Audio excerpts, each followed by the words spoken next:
Reprenant l'idée qui avait été formulée par Laurent Berger, j'ai proposé à l'ensemble des organisations syndicales et patronales de nous retrouver vendredi matin à Matignon pour réfléchir plus exactement, pour déterminer ensemble quel pourrait être le contenu de cette conférence des financements.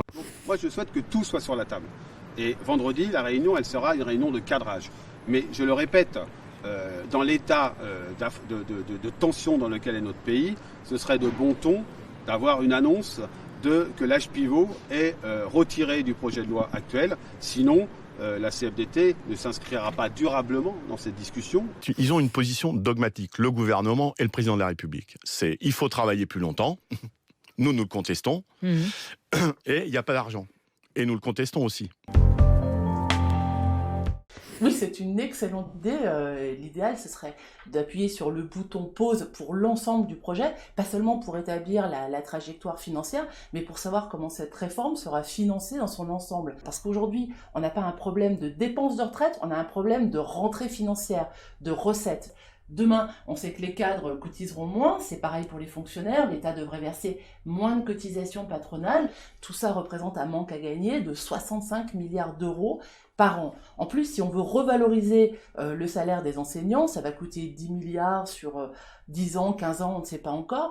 La pénibilité, ça coûte cher. Sur 800 000 départs en retraite, 200 000 personnes peuvent partir plus tôt grâce au dispositif de carrière longue. Mais demain, si le gouvernement veut ouvrir la pénibilité aux fonctionnaires, s'il veut la maintenir pour les régimes spéciaux, comme il est en train de le faire aujourd'hui pour les marins, pour les danseurs, pour les aiguillères du ciel, pour les cheminots, c'est du progrès social, mais tout ça coûte cher. Et ce travail de financement de ces longues périodes de transition n'a pas été fait.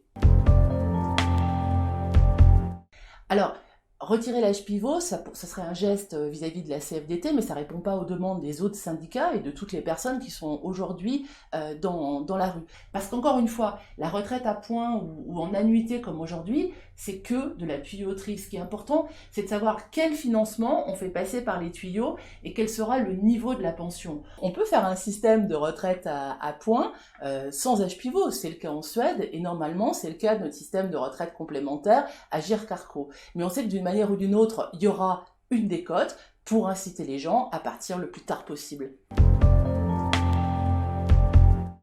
Alors c'est la solution qui a été adoptée à l'Agirc-Arrco, c'est un malus temporaire. Si on part avant 63 ans, on subit une décote, mais qui dure seulement pendant 3 ans. Le problème, c'est que ça rapporte peu d'argent, entre 200 et 400 millions d'euros par an pour 62 milliards de retraites complémentaires versées. C'est peu dissuasif. Dans le régime général, quand on part avec une décote ou un malus, c'est pour toujours, c'est pour la vie.